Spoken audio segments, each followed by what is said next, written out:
Welcome to Convo Heals, the transformative mental health podcast. We're three remarkable women from diverse backgrounds. Join forces to harness the incredible healing power of conversation. Each season, we embark on a journey of exploration, empathy, and shared experiences to illuminate the profound impact that thoughtful dialogue can have on our lives. Hey everyone, welcome to the Convo Heals. Thank you so much for choosing this conversation with us today. I'm Dr. Erika Bachnick. Dr. Brandi in the building. I'm Dr. Raveau. And this is episode 1 of our first season. This season is going to be all about parenting. And in episode 1, we're going to talk about it. What is parenting whole? What does it mean? We've got coming up the science, the practice, and the wisdom. You can listen to each segment on its own and you'll get something great out of it, or the whole thing as one conversation. So let's go. Let's get started. Parenting whole. What does it mean to us, ladies? What does it mean to parent whole? You start. Well, when I think of that, parenting whole, it means I am really present as who I am. I'm not thinking about parenting as if then, right? I do this, the kid acts this way. I think about myself as a human in a relationship, building something with my kids. What I appreciate about this particular topic and that we're talking about it is I don't know if anybody I know consciously thinks about parenting whole. Like as a whole human, like the wholeness of our identities. I feel like I've kind of been conditioned once you become a mom, your whole identity is a mom. You're a mom. You're no longer a woman. You're no longer, these other intersecting aspects of your identity. You're a parent. Your mom. Your name is mom. How often do you go to the school and they don't even know your name? They just know you as the kid's mom. So the idea of parenting whole, I don't think is something we talk about in a conscious way very much. So I'm glad we're doing that. You know, it's interesting because you're saying, too, that it feels like to parent whole is to be all of your identities, Yes. all of who you are. And my immediate reaction to that I actually want to really think about is being a mom really is my favorite identity. Being a Jewish mom. I mean, I always tell you guys, I am a Jewish mom in literally everything I do, even if it's not with my kids. That there's that maternal spirit that I like to define my identity that way. But it's interesting what you're saying, that I think for a lot of people it feels like momming is this whole other thing where you maybe feel invisible. You feel like some part of you got left behind. Well, and a part of, I think, what makes me that brings richness is connected to the other parts of who I was before I became a mom. That's right. And, That's right. But I think when you say the word parenting, for the average person, the emotion it elicits is anxiety, stress, right? And or annoyance or fatigue. And so if that's the emotion that is associated with the doing, because for the average person, parenting is something you do. Becoming a parent is something you check off. And then the act of it is something you do. There isn't a culture around the being, which starts with the relationship with the self, which no one really talks about or teaches us really when we're growing up.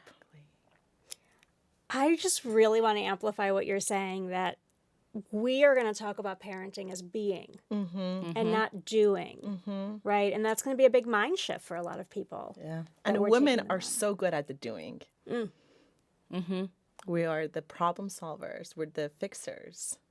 We keep things together. And to some extent, we all need assistance with the being for many reasons.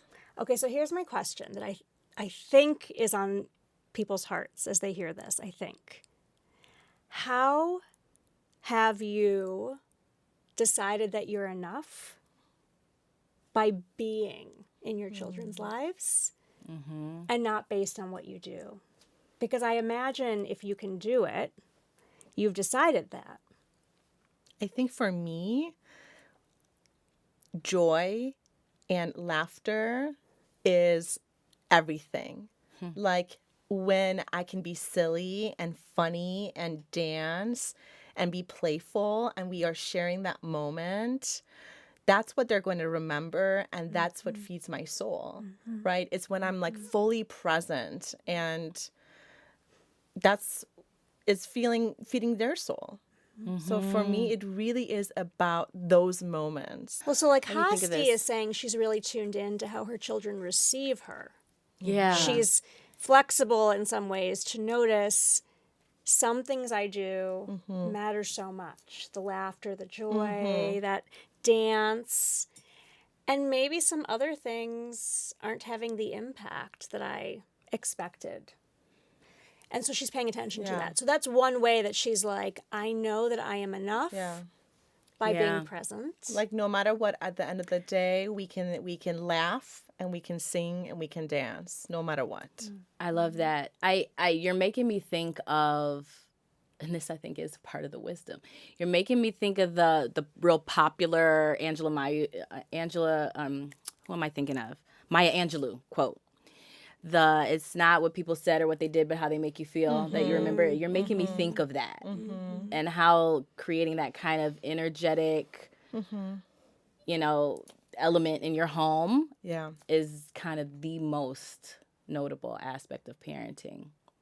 I don't know. I think for me, and this is similar to that, I really thrive on creating and just really leaning into these and you know this about me. We've talked about this a lot. Just real intimacy, like real connection, real intimacy, real curiosity. Those are the most rich experiences. It's not the discipline. It's not the rules. I'm not saying they shouldn't exist, but it's really not that. It's not the teaching or the educating or the redirecting. It's really been the connecting, the like real curious moments of intimacy. And sometimes they do include humor and fun and play, but sometimes they're tears and sometimes they're, I think those are the moments. What about you, Erika?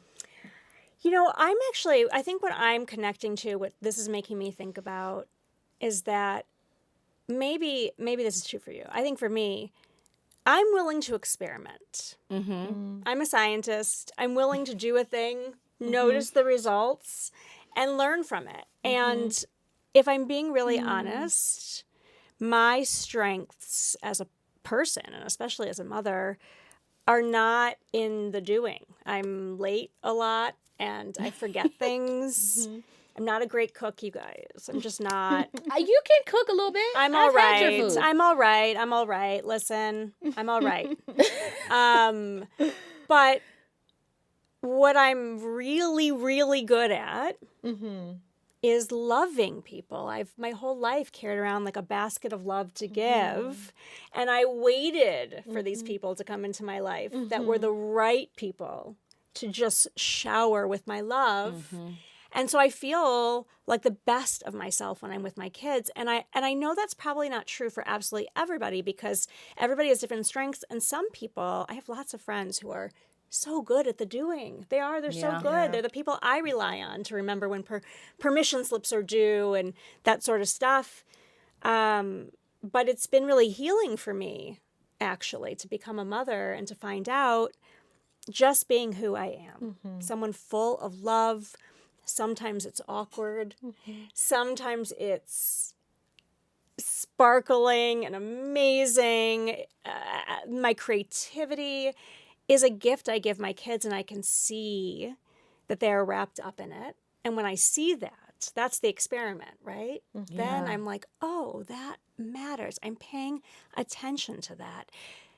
There's lots of ways to do the doing. But I do want to acknowledge, too, like just say explicitly that none of us are perfect at parenting. No. Like there is no perfection at parenting. And if the way we're even talking about it, we're using a verb. We're using so there is a doing in a sense, but it seems like we're just amplifying the fact that the value, the anchor is in really connecting to our sense of humanness and our being and bringing that being the forefront. of the relationship. So how are we organizing Convo Heals? Because I think there's a lot of magic in even that. Yes. The science, Yes. Tell the folks. Yes. So what we're bringing to you with every episode is you're going to get the science, the wisdom, and the practice. And the reason we're breaking it down that way is because we know that you are exposed to so many conversations about mental health and parenting from all kinds of sources out there. And we've been studying parenting and mental health and child development for a lot of years. We have 3 PhDs here, a lot of years as therapists practicing, a lot of years together actually as research scientists studying all the things. And what we bring to you is the idea that the ways that we frame parenting and mental health broadly come from lots of places. Yes. There's a wonderful body of scientific research. And we're going to try our best to distill that down for you in the section on the science so you get information you need. And it will also help, I hope, contextualize a lot of what's coming at you on social media, where people might say, this one study said, and so we're all doing this new thing because of this one study. We're going to try to give you a better understanding of what the whole science, the whole body says. But the scientific research, especially in the psychological sciences, in child development, in the parenting research, it is framed by largely white voices, white-centric voices, Western voices, and it's mostly descended from Greek philosophers still. And actually, this is not the best of what the world has to offer us in terms of cultural wisdoms about being human. We've been parenting for a lot longer than we've been really accessing this developmental psychology research, which is actually quite young. So we want to talk about the wisdoms and how you can tap into your own cultural wisdoms, your own families, and know that those are important sources of information. And then finally, we get to talking, and we could have this conversation about the science and the cultural wisdoms. We could do this all night, but we want you to walk away from this conversation with clear practice ideas, new habits you can build, ways of really operationalizing this conversation we're having in your lives to be well. I'm with it. Yes. We really believe the conversation is what heals. It's not this exercise, that strategy, that behavior coaching. It's about creating that ongoing dialogue with the people in your life who matter most to you. And as you listen, notice two moments where something one of us or all of us say that activate inside of you, and pay attention to that, because that is key. It's telling you something that is meaningful for you. And what might be meaningful for you might not be meaningful for others. Yes. I have learned so much from talking with you, Hasti, about paying attention to that kind of little voice inside me, those instincts. It's so important. The podcast is the Convo Heals. Season 1, we are talking about parenting whole. And in this first episode, we're talking about what parenting is. How do we define it? How do we think about it? I'm the data geek. I'm the research scientist, and I'm going to talk to you a bit about what does the research say about what parenting is. And first, what I want to talk about, because I'm also a little cranky, you guys, I want to talk about how we're getting the science wrong out in the world, the public discourse. This is a big reason I really leapt out of academia, and I'm here in this world and social media and podcasting, because there was a translation problem I could see. There's all this stuff online, and for better or for worse, we're all getting our information about parenting and mental health from the online conversation going on. And there's just not enough of a bridge between the latest science and what real parents are getting. And one of the problems that everybody should know is that developmental psychology research is quite young as a science.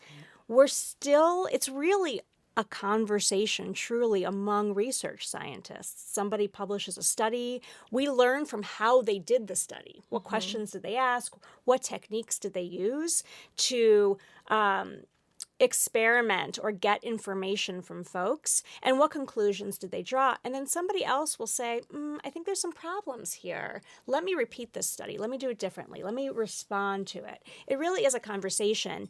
But the internet loves, clarity, a meme, a couple of sentences. And so often you'll see in the online world, this one study said, you have to fill your child's room with only the color blue because blue is really important for brain growth in this one region. Or no more than 15 toys. Oh, no more than 15 toys. Because then their creativity is going to be gone. Yes. And what that meme can't tell you is all the ways that conclusion is limited. It is specific for one group of kids who may have when they come into the study, they may have a specific mental health challenge that's trying to be solved. There's lots of limitations to this. But anxious parents want black and white answers. Yeah. They're asking you, tell me exactly how many toys should I buy? Tell me exactly how to be a good parent. Yes. And how to make sure my kid is successful. So yes, so they can feel like they did not fail, because that feeling is so uncomfortable for people. So what you're naming is in many ways a problem with what we really can draw from the science, because it's new. We are continuing to figure out how to study and understand humans, because development is created and informed by so many things in the world. It's never just one thing you do as a parent. I actually hope that's really freeing for folks listening. Your children's outcomes will never be the result of one thing. And that's actually why the science is very challenging, because there's so many things that are constantly, your kids are swirling in all the time. Children are the product of, first of all, patterns over time. So when you think about what kind of impact you can make as a parent, you think about what's really repeated over time. And they're the product of influences beyond you, right? So there's that. That's important first. The other thing is that even though the science is young and it's evolving and we really want to think about it in complex ways, still, we have several decades under our belts. And there very much are some things, when you look at the whole science, not just one study or another study, when you look at the whole body of research, what do we seem to believe is scientifically true about what matters about parenting? So I want to talk about 3 areas. I think these are the 3 areas. I hope this gives parents that kind of like semi-black and white, do this, this, and this. But listen, you out there listening, you got to partner with us, because I'm going to give you really some broad categories. And when we move into the wisdom, when we move into the practice, is where you're going to really think about operationalizing. Yeah, play with the dimensions of gray. Yeah. Are you up for it? Absolutely. Okay. So there's I'm going to give you first the 3 broad strokes. What parenting is protection, emotion socialization, and creating a sense of belongingness. So let's unpack each of those a little bit and talk about them. The first is protection. Now, something cool that is scientifically derived is a belief, a theory in some ways. This would be hard to prove. But anthropologists believe that humans had a longer fetal period at one point in our history. Okay. But that a shortened fetal period is responsible for the incredible evolution and innovation that humans have shown, which is really kind of the, like, what makes us so different from other species, is that rapid evolution and innovation and invention. And scientists believe that the reason that was even possible is because fetal development shortened and the human brain was able to grow on the outside of the woman's body, and thus it had more space to grow. It didn't need to get through the birth canal. It could grow and get bigger. And that's only possible, a shortened fetal period, because human beings, especially mothers, nurture babies for such a long period of time. We have the longest period of infancy, right? Like horses are born and they get up and start walking pretty soon. Right. Human babies need to be protected and cared for. So that protection is truly basic, fundamental about survival, physical needs, and it matters for all of us as an ecosystem. But I want to hear from you guys when you hear the word protection, because it means so much more. What do you hear? How do you think about protection as parents? I mean, the most natural and immediate reaction when I hear protection is obviously safety. I mean, that's just the most rapid association I have with protection. Yeah. Because it's not, I don't experience it internally as like a doing of sorts or a control, but more of like just a sense of calm, comfort, safe. I just associate it with safety. So like the energy, that energy you bring to the children. I mean, think about it. Even if you're talking about infancy in a child, we have all these stories around the way you kind of exhibit or translate a sense of safety or a sense of protection, even in just your facial expression. Yes.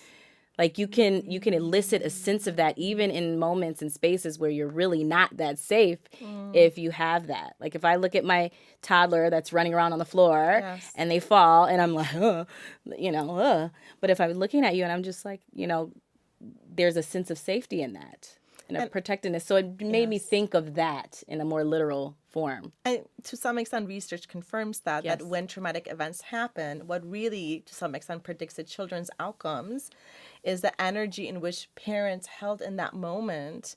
Were they working hard to be the captain of the ship saying, it's going to be okay, we will get through this? Or were they unable to do that for a variety of reasons, and did they fall apart? And it's not a dismissiveness. I think that's an important distinction. It's not a dismissiveness or a kind of like, get over it. It's not that. It's a holding in a way. I feel like. And I think also what you're speaking to, this is a really great example when we say it's the conversation that heals. Yeah. In a moment when something happens to your child and you want to impart that energy, we're going to get through this. We are in this together.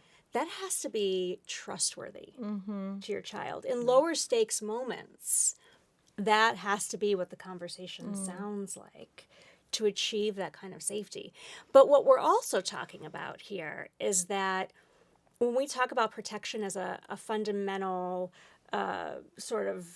characteristic of what parenting is, it's shape-shifting in a way based on what the immediate risks are for any given child. There's no universal set of behaviors in some ways.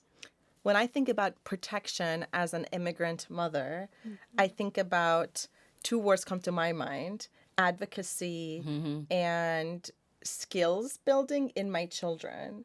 So I think I have to really advocate for them in different settings, especially raising a child with special needs.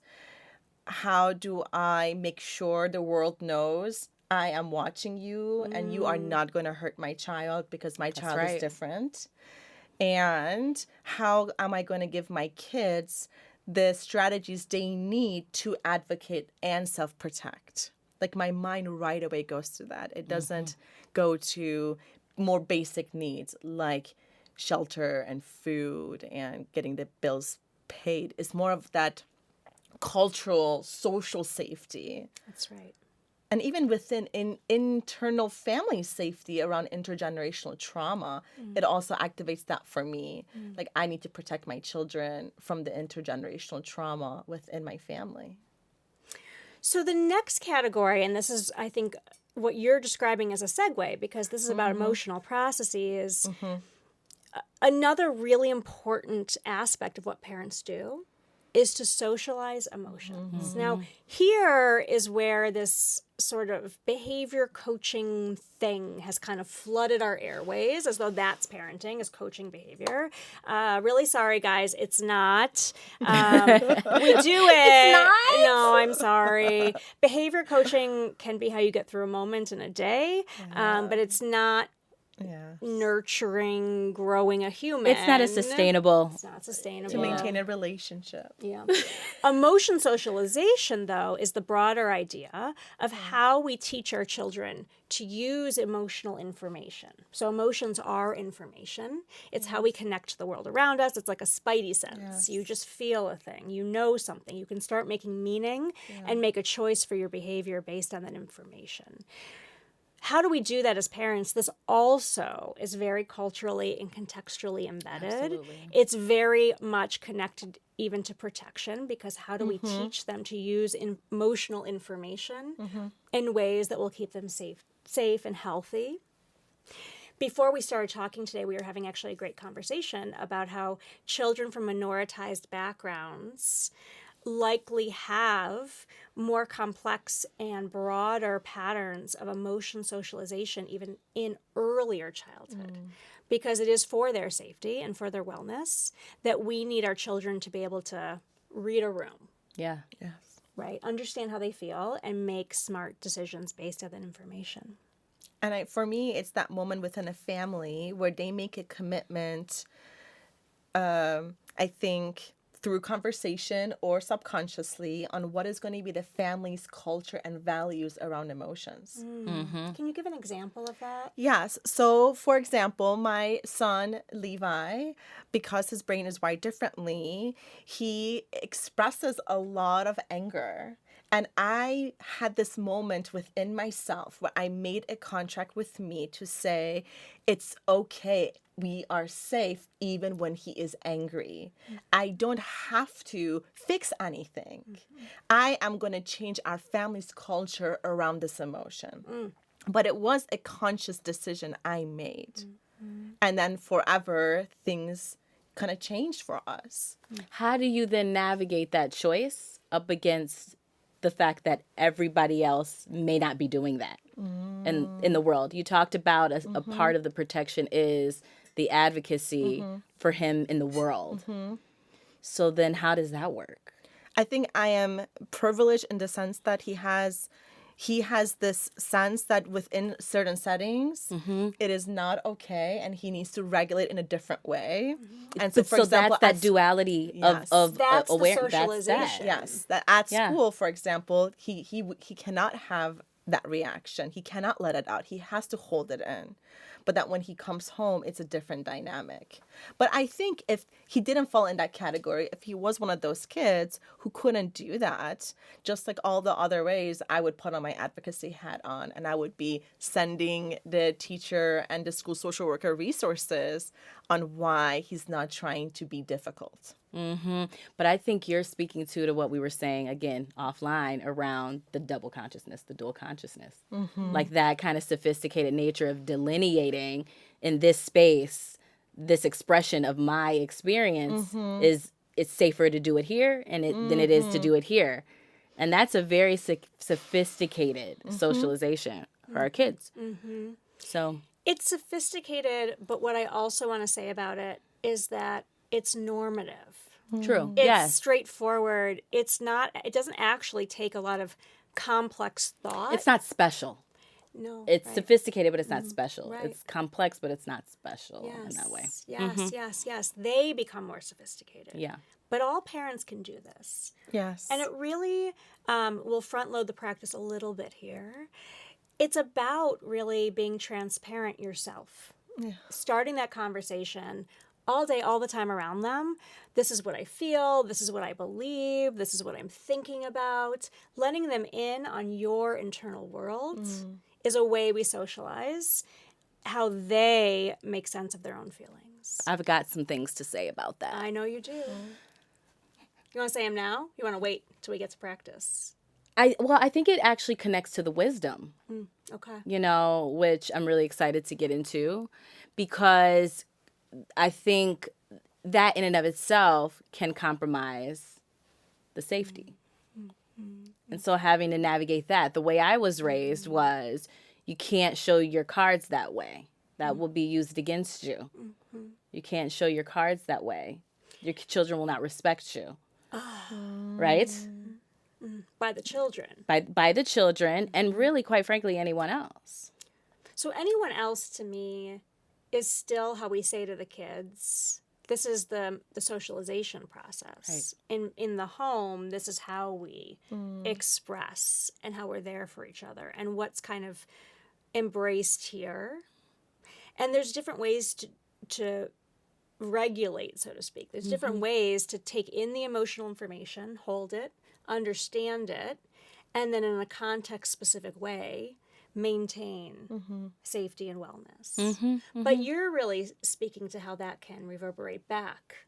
And I don't think that means not to do it. I think that's a part of the consciousness around this. I mean, I navigate in a similar way in my home. I think it's really important for them to bear witness to the wide range of my humanity, like all of my feelings and all of my emotions. So you know language around that. So you know how to differentiate, you know, how you're experiencing the world. But I also know that, you know, being raised in a very intergenerational home with Black and brown people that grew up in the era of the Depression, or they grew up in the era of, you know, Jim Crow, that there was a huge compromising element to that.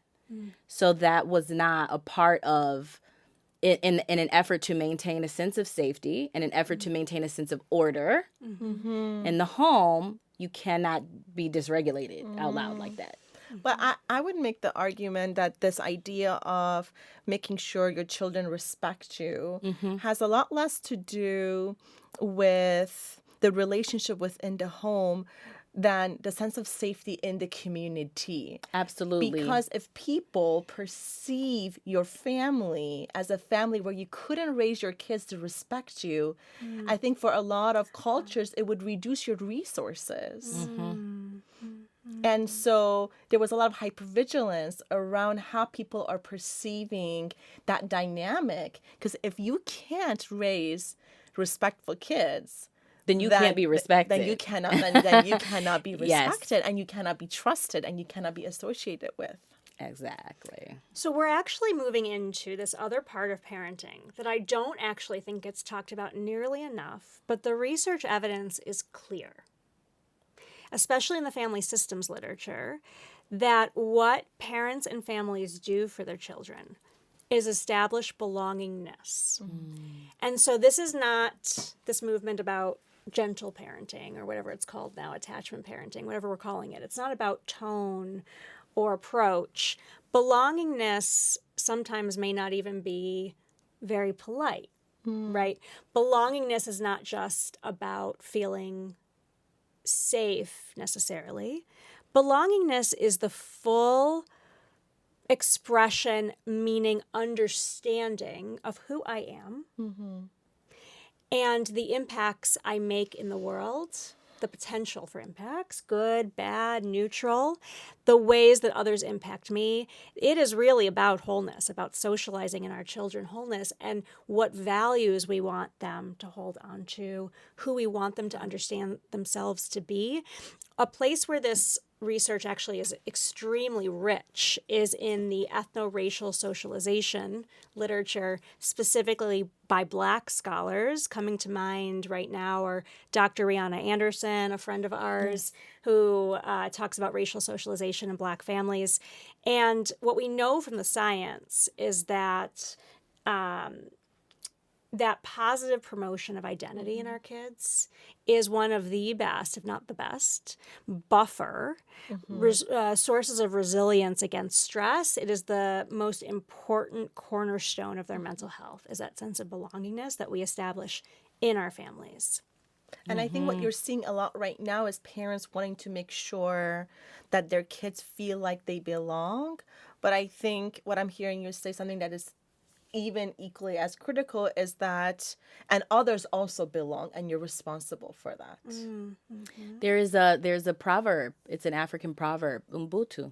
I am because we are, and we are because I am. Yes. This kind of communal, collectivist orientation to the value of community, and that it brings about a sense of responsibility, but then also a sense of pride, and it doesn't always feel good, but it is good. That's right. Yeah.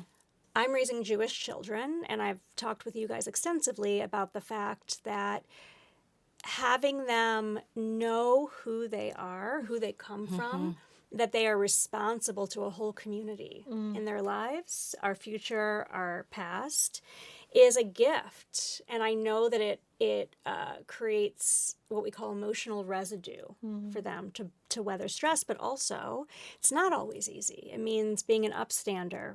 It means being your whole self in places where people are not going to want to know your whole self. But in balance, this is mental wellness.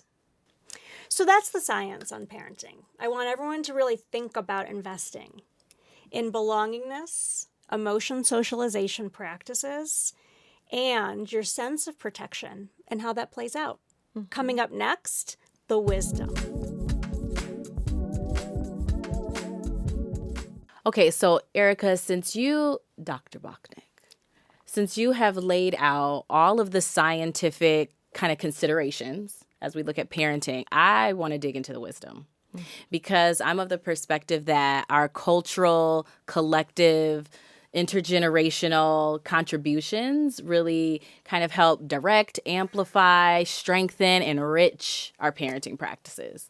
And we all bring so much wealth of knowledge from our intersecting identities that how can you not talk about the wisdom? How can you not pull from your great grandmother's, traditions? So tell me, when it comes to the lessons learned around curating a sense of safety, a sense of belonging, a sense of this almost like emotional intelligence in a way with our children, where does it come? Where do you get it from? Where does it come from? What stories resonate in your home? How does this look in your home?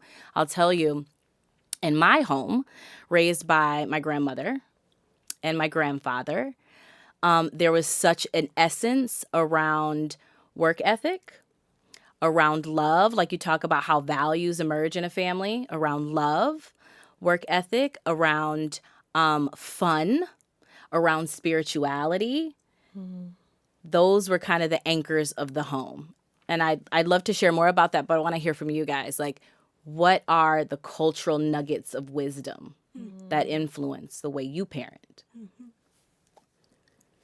Well, I think for me, growing up in Iran and in the Iranian culture, a lot of it was around community and being around family and being together and around food. Oh, yes, the food. Yes, I miss the food. And music. Yes.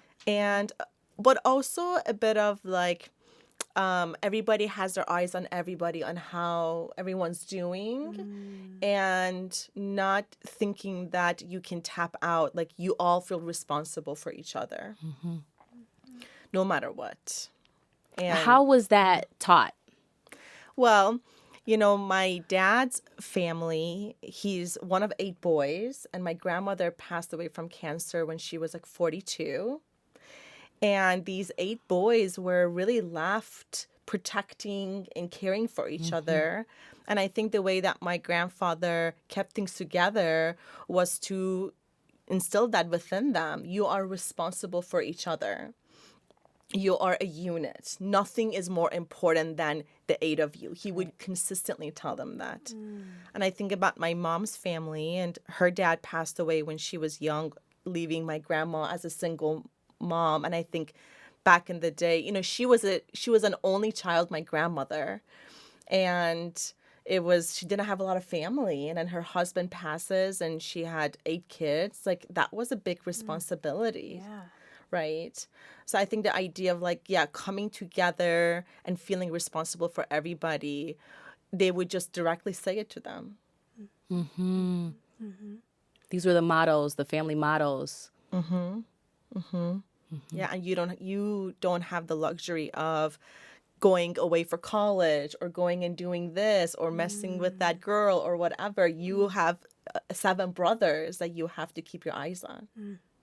Whenever I feel like we're talking about, whether we're talking about the science or we're talking about cultural wisdom, I don't really want to name it this way, but like the cost benefit analysis, the nuggets and the consequences, the struggle and the prize. Like, what are the?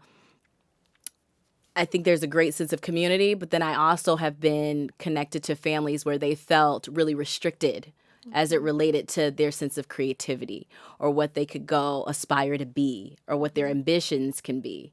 Does that make sense? It does. And, I've talked with you a lot about this recently as I'm really trying to understand my Jewish identity as a mother and who I'm raising and to be as intentional about it as I can. And I think you just can't get around the fact that parenting children who have minoritized identities means that you are parenting against oppression. Whether you know it or not. Right. And Right. so we are trauma informed in ways that we can't just think ourselves out of.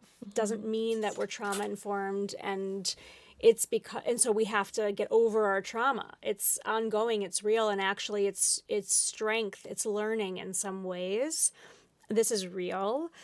And so for me, when I think about how the cultural wisdoms become part of how I parent, I mostly lean into the beauty of being Jewish, that I am raising children who know joy because Jewish people celebrate everything. We have so many holidays and everyone is filled with the most delicious foods. There's no talk of calories or too much sugar. Everything has plenty of that. And there's music and dancing, and we are loud, and we live in extended family networks. And when our community gets together, there's so much joy. And I connect with what you're saying, that there's this responsibility we have to one another because we're a small people. And that's the oppression in some ways, right? That we have to raise children who are responsible to the community. But I think that's really beautiful to raise people who have that kind of depth in the world. And Jewish people are always on the run.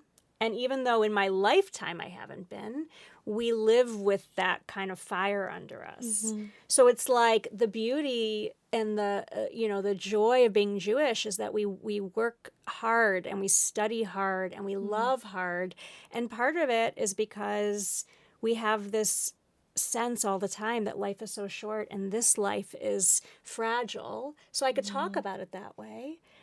But I guess what I'm saying is it's not a binary. Right? Yes. It's like all of it makes us who we are.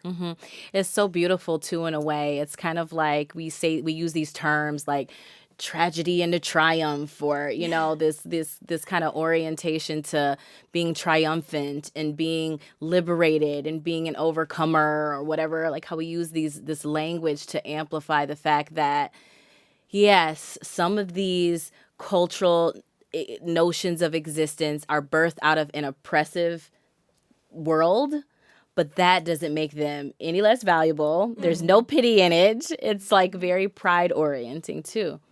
Yeah, you're making me think of the science that you were sharing around. I mean, you both are telling stories around belonging, like how belonging is curated. It wasn't a checklist. It's like these messages that are just passed down implicitly or explicitly. Protection. Yeah, and protection. Yeah. Yeah. And I think at the most fundamental level, here's a really good example, I think, of how the wisdom plays out in the everyday. As therapists, parents ask us all the time, how do I help my child navigate the fraught social environment of adolescence? And I am raising now an almost teen, a new teen, in a complicated social environment. And what I've always said to all my kids their whole lives, and I feel like I'm really kind of like, what's the expression, like harvesting the fruit of this now, is that whatever happens outside these doors, you belong here. You belong here. You always have home. Yes. And you are magical. You shine your light out in the world, and some people aren't going to receive it. Yes. And that's for them, right? You be you everywhere you go. here in this home, we see you. And so now he goes out in the world, and I see that playing out, that he has that kind of distancing in some ways from things that could be hurtful. But that's something that you consciously brought within your family. Not everybody has that. I'm reflecting on the emotional socialization piece that we were talking about. And within my culture and my family, how emotions were socialized is that regardless of how you feel, you suck it up, you keep it together, and you move forward and you do what you should do. And I remember for a very long time living with this mindset of like, if everybody did what they should do, everything would be so much easier, and really not being in touch with any way I felt, right? Lots of energy up in the head. And I think there is a lot of grief for this younger generation around how maybe their parents raised them that way. But that was adaptive at that point within that culture. If it wasn't, those parents would have not done that. It was necessary. And I think shifting away from the parents are the devil, right? They are the abusers, to why was that necessary for them to socialize us in that way? Yeah. It goes back to what you said, the curiosity piece. Yeah, but what you're talking about is you're referencing what I was commenting on earlier, like how threatening and how compromising for some of my ancestry and the folks that raised me to have the luxury of expressing emotion in that way or being connected to emotion in that way. That was threatening at a time. So, yeah, you're really speaking to that. You know, a year ago, I moved into my own house, became a single mom in a primarily white neighborhood, privileged neighborhood. And I noticed I would get so anxious as I was adjusting to getting the kids out of the house in the morning, and both kids are crying. I would feel a lot of anxiety. And the story in my head was, they're going to think the brown woman has come to the neighborhood with her out of control children, and they are not to be messed with. They are not going to be safe. And that story in my head was really distressing. And it was really pushing me to emotionally socialize my kids at any cost possible to keep it together. And because of my background and my education and my training and the support and the years of therapy, I was able to have a different conversation with myself and say, that's not necessary. If that was to happen, you can keep your family safe, right? You don't need to shut them up. But like, what about the average parent who doesn't have that? It can be so hard to keep socializing the same way, even when it's no longer necessary. What's so lovely about this segment or this aspect of Convo Heals is we're describing the lived experience of some of these conflicts or struggles. But I feel like the answer is in the cultural wisdom too. Like the answer is there as well. The challenge is there. The intergenerational disruption is there. Like what we needed in our culture, in our home 25, 40, 50 years ago, maybe we don't need it in that way this time, in this way, at this time. But reconfiguring and finding our new answers is just as much in the cultural wisdom as it is in the science. And I think that's what's so exciting. So I imagine people are listening and thinking, oh, my family has had to navigate a similar thing. Yeah. So where can you derive your new path or refine your path while thinking about the cultural wisdom of your family? It's not always outside of us. That's being whole. Yes. That's parenting whole. Yes, absolutely. Well, with all that said, the value of the science and the wisdom is always embedded in the practice. So like on a tangible, palpable level, what does this look like in our homes? I think for me, practice is about a lifelong commitment to having a dialogue with myself. What does it sound like, Hasti? Tell us. How do you start that if you've never Like, done what it? does that sound like? So are you in the car, like, talking out loud? Like, what are you saying? I think it's a lot of it is like I made a commitment to myself to tune in and to say, what was that about? Yes. Tell me more. Like I've been doing that a lot in the past year. Something that shifted for me a year ago is I think, and Erika knows this about me, I lived a life like really for the service of others, and my identity was wrapped around that. And I thought I would think if I die, what is one person for everybody else? And what happened for me a year ago was like, no, like I'm also one person and I matter and I am going to do this because I'm important, not so that anybody else is going to benefit from it. Versus in the past, I would have maybe done it because somehow it was going to lead to mentoring somebody better or parenting my children better, right? And I just said, you are important and you deserve peace. And kind of slowing down and saying, well, hey, what's going on? It really goes back to that self-compassion. But I'm so committed to it. It's a non-negotiable for me now.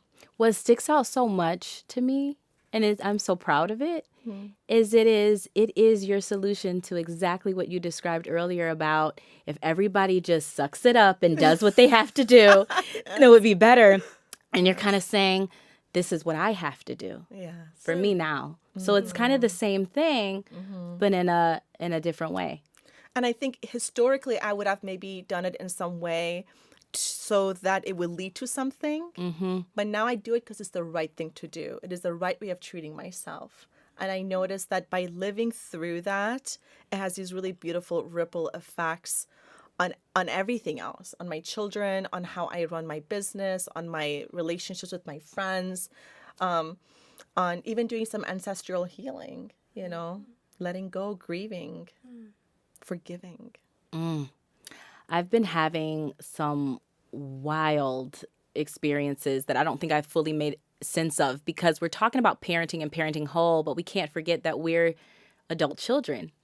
We're adult children. So it's not just, this is a whole kind of conversation, not just our role in our children's lives, but also how we're holding our childhood as adults. Yeah. And I am caregiving, as many people know, for my 84-year-old grandmother who's very, very ill. And when you talk about that ancestral healing, I had an experience where my grandmother has been very kind of disconnected or detached from her emotion and herself for her whole life. Because like many women of her age and of her generation, her role and her value in the world was to take care of her children and her grandchildren. And so things like, are you okay? Or how do you feel? She really could never answer even. And now in her final kind of stages of life, I'm asking her, does that hurt or how do you feel? And she can't answer me.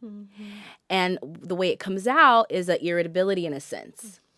And one day she's crying, I'm crying, my kids are crying, and she's kind of yelling at me, which is not her nature. And I look at my grandmother and I said, Gammy, I think we're all having a hard time. And I said, I'm really overwhelmed. And I said, how are you? And she says, I'm fine. I said, I don't think you're fine. I think you're really worn out, and I think you're really tired, and I think you're really uncomfortable. And instead of yelling at me, maybe you could just say that. Do you know, Gammy says, I think I'm uncomfortable. I think I'm really uncomfortable. It's such a powerful experience to have when you talk about ancestral healing. I think that's what it looks like. One thing I really love about that story that I hope people take to heart is that healing is lifelong. Yeah. We are not finished products just because we have children. Yes. This idea, again, coming from this conversation, I think, out in the world, is that parents have to show up calm, like unmoved, suppressed. And that's not very human, and our kids can't find us in there. Yes. That can be really frightening, actually. Yes. Not all yelling is abuse. And there is a kind of emotional neglect in trying to be not emotionally present and working through it and letting our children, just like you are with your grandmother, be part of the healing, part of the conversation. That repair isn't just about perfecting the thing that happened. It's not just like buttoning it up. It's like, it's a cycle. It's a process that we're inviting our children into that dance. Well, you're saying also it's not avoiding either. Right. It's not like a void of it's not a void of your humanity. Right. It's all of it. We keep talking about parenting whole. Well, you know, what we haven't talked about yet is that that keeps coming to my mind too today is we keep talking about parenting whole and how do we get there. But for me, a big part of the practice is remembering I'm parenting whole children. And that means I want to borrow a metaphor from a researcher. Her name is Dr. Alison Gopnik. She wrote this fabulous book. It's one of the only parenting books I like and I recommend. It's called The Gardener and the Carpenter. And the metaphor is that we sort of believe, based on all the ways we socialize ourselves, all the ways that whiteness frames the conversation about parenting, that parenting is like carpentry. And that if you just had access to the manual, we're all getting the same lumber, you could build the same house. And that's what we're always trying to keep up with. But what she says, after a lifetime of being a very prolific researcher and now a mom and a grandma, is that really it's more like being a gardener. The seeds get planted. You can't control the weather. You can't control all the elements in the soil. You plant one flower on one side of the garden, the same seeds on the other side of the garden, and they fare in totally different ways. And so then what your job becomes is getting more nutrients into the soil, trying to plan for the weather as best as you can, cutting back weeds, cultivating, noticing the beauty of the flower you get. It's all these things, right? So this practice for me, noticing my flowers, has been one of the most powerful habits, actually, about their wholeness. They're going to grow as they're growing, and I have to keep up with it. I have to keep recalibrating, adapting to who they are. And my job is not to control who they are, who they become. It's to think harder about noticing them. And sometimes it starts as small as really having like a daily practice of observation. What do I notice today about my child? What am I wondering about? Sometimes I say to my kids, I just was wondering what's in your head. What did you think about all day? I just was wondering. Sometimes they have an answer and sometimes they don't, but I'm starting that practice for us both of wondering and being curious about one another. And it reminds me then in the hard moments where I have this kind of knee-jerk, like, I got to fix it, I got to fix it, I got to do something. It helps me remember in the hard moments, they're a whole person with their own intentions and thoughts and feelings. And what would it mean for me to be whole here too? And for us not to be carpenter house. I think for so many people, what makes that practice doable for them is by parenting within a community of other adults who are curious in getting to know your child. Because I think as a parent, when you're so busy with the doing, especially if you struggle with anxiety and you are trying to fix it all, it can be really hard to have a really limited lens. And I think having others around who are not the parent, but they're invested in getting to know your child as a whole, loving your child as a whole, because they see that child as worthy of having a relationship with, they will have a lot of wisdom for you. And they'll help you if you are open to having conversations with them, which a lot of parents avoid because they're wrapped up in their shame. And they avoid asking, what are you thinking? What are your thoughts? Because they feel like I should know my child. I should be doing it on my own. Right? And they isolate. And the shame associated with the value of influence. Like allowing influence doesn't mean that I don't know anything or that I'm inept, or it's really just help. It's another form of belonging to invite influence from someone else in a way that doesn't have to feel threatening. Well, I hope as we kind of wrap up here the practice that this will give folks some new habits they can start adopting at home, some ways. I sometimes think the biggest change you can make really is shifting your stance, your positioning. And so I hope we gave that today in this conversation, but it's always an ongoing conversation. And we really hope that folks are going to interact with us, message us, interact with us on social media, tell us what you're thinking about. How can we tailor the conversation in ways that support you at home?